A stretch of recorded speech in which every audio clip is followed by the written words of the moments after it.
它是变化的。你说哪里是都不对，它是连续的嘛？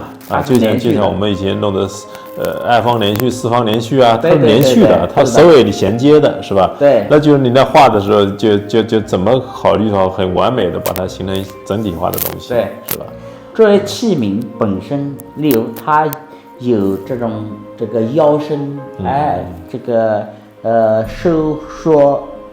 收放的这样的过程，那也就是说，它画面是有变化的，不再是原来方方正正的一张纸，对，是有边有界的，这无边无界，但是它是通过器型的变化，就像哈哈镜一样来展示人体的，这个恰当的特征，你这时候要利用好它，而不是被它牵着走。对，我看这个五彩就像颜料呢，我看里有好多叠加在里面啊。对，就画了一遍，然后比如说像这个赭石的，然后上面画了一些这种湖蓝的色彩在里面，对，是吧？然后这些绿在里面填充，对，还有好多像画水粉一样啊，有点那种感觉，是吧？是的，跟画青花还是有一定区别吗？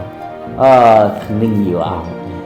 青花呢，跟这个的叫釉下五彩或者釉中五彩、釉中青花，釉中青花、釉中五彩，这两者的区别就是，我们先谈相似的点，都是料，但是青花它在更多的情况下，它像中国的水墨画，它是通过它的浓淡、粗湿润，就一种颜色，表达的变化，层次感，层次感，但是色彩它就要通过色调，对，就是我们就要必须具备。就是色彩学啊，这个实际上是西方，我们人类文明的另一个地方，西方文明里面传递过来的，对于色彩的这种掌控，它有色调，有通过它的这个色彩的对比呀，这个同类色之间的运用啊，然后各种各样的这种。协调的手段和对比的手段，形成一个色调来感染别人。而这个蓝色和这个它进行叠加，这时候我们在绘画的时候就不要太考虑，我就是考虑我绘画怎么自由，非常自由的表达。至于你怎么画，然后到最后烧出来它呈现什么样子，那只能等稍后再说了。对，它无论怎么样。画上去的东西都不会消失，对，它都会用某种方式展示出来。例如它要融合一起展示成黑的也行。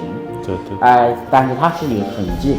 对，但是在白的地方，它肯定是蓝色。就是有的时候就是那种偶然性，那种不可控，也有它的魅力所在，对那种感觉啊。是的，是的。这就是。我的艺术的妙处，在没烧出来之前，永远不知道是个啥。是的。如果你用釉来创作，更是不知道它会流到哪里去。对，这就是一个胚子嘛，五彩的胚子。是的，我们看一下啊。对，这个很脆啊。对，是的。它因为这个上面全是现在就像灰一样，一擦一摸就摸掉了。一擦就掉了。对，是这样。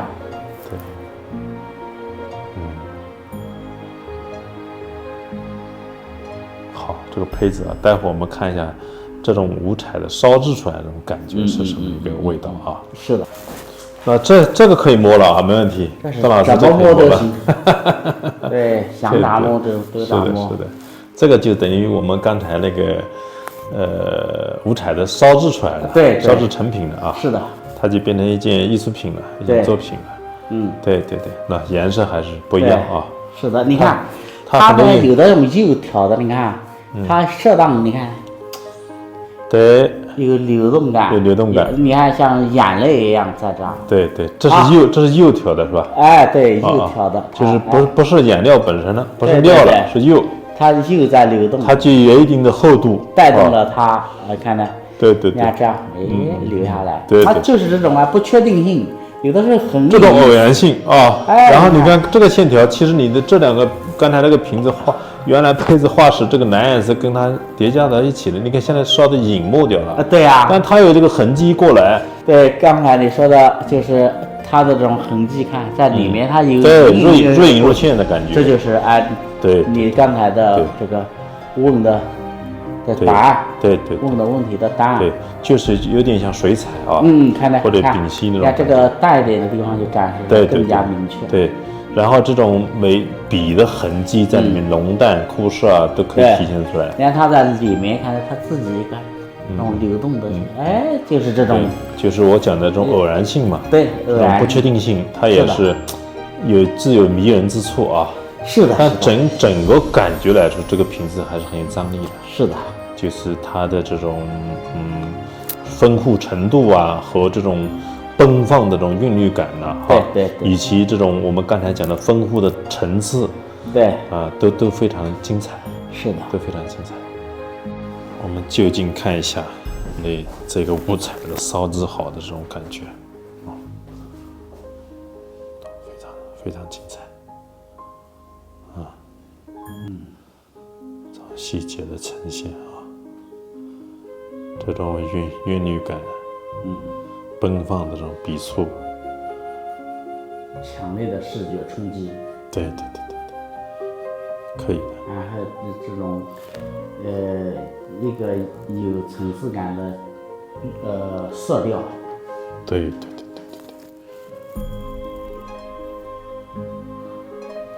可以的啊。这瓶子所一定有这种旋转的欣赏，可以的，它是无边无尽的啊。这种，然后下面有很稳定的重心，对，往哪里一放，这个特别稳器型也挺好，挺经典的，是吧？那这个是一种稳定、稳如泰山的感觉。这边那个就有一种向上有一种张力的这种感觉。对，可以，很好。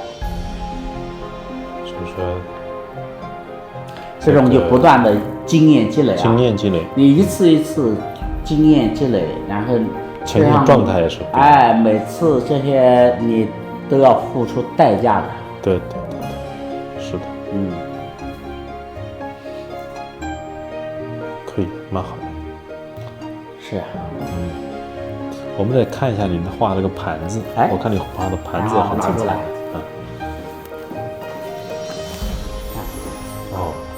这个大盘很精彩。你摸一摸这个呢？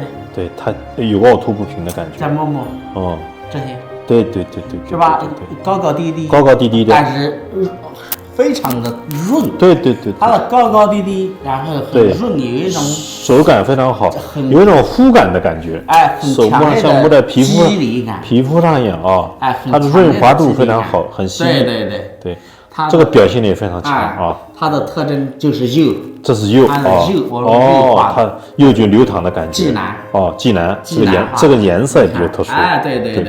对，是的，你看它这里面，这个笔连每一根毛在里面流转，这个更笔的痕迹更能看出来。对，就是像你看像这个纱，像丝绸一样那种质感，是吧？是的，非常漂亮。它这叫济南，这种丝绸。它就是很庄重嘛，有一种记事的那种感觉。对，很庄重的颜色。你看这个颜色和它这个料又不一样了哦。对，它的这种笔的在里面呈现，就你画的那种痕迹，可以讲就纤毫毕现啊。对，很好，是的，这种味道。但是釉的最大的特征就是没有办法表达细腻的东西。但是这种细腻呢，你要是说。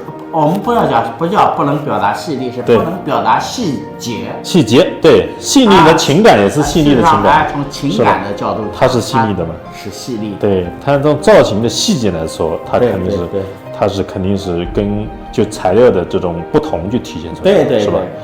我们不能叫局限性，就不同。对，每个材料它有更适合它的表现的一些题材，或者绘画的方式啊，是的，这种感觉。或者你哪种情绪适合用哪种材料来体现？对，是的，这个非常漂亮，这大盘子，宽度是40。这盘子也很大啊。对，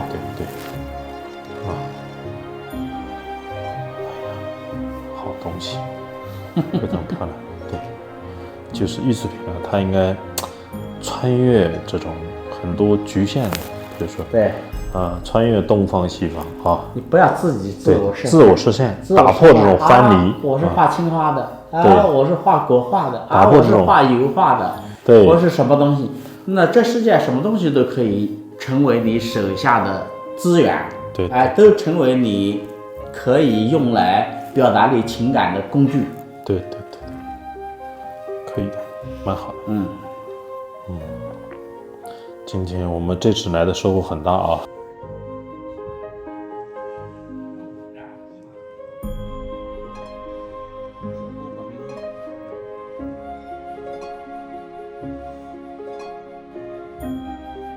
还有一个将军罐，这个大罐子也是非常难得，因为这么大的将军罐很少见，大件的啊。这个油口烧出来有这种淡淡的这种青在里面，很漂亮。对，它有一种厚度感，就是每家油口啊，它的釉色都是不一样的，油光发亮，滋润，对，有厚度。滋润滑汁啊，有厚重感。对。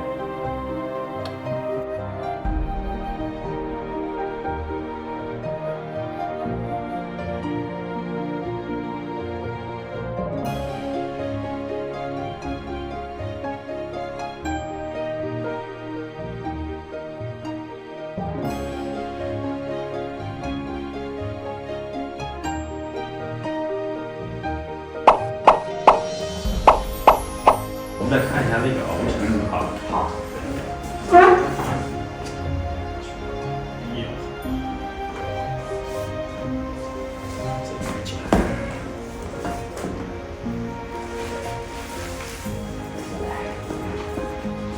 再把这个旧物产，一个一个来。先看那个，先看那个。好，先看那个，先看那个没画出来的。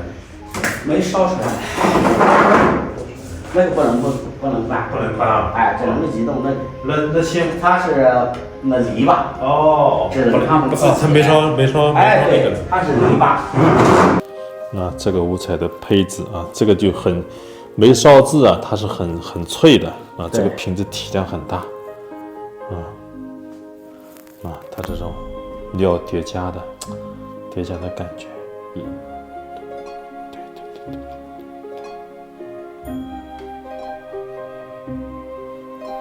时隔1年，哎呀，这个非常大的变化啊！我觉得董老师是一个非常丰富的人。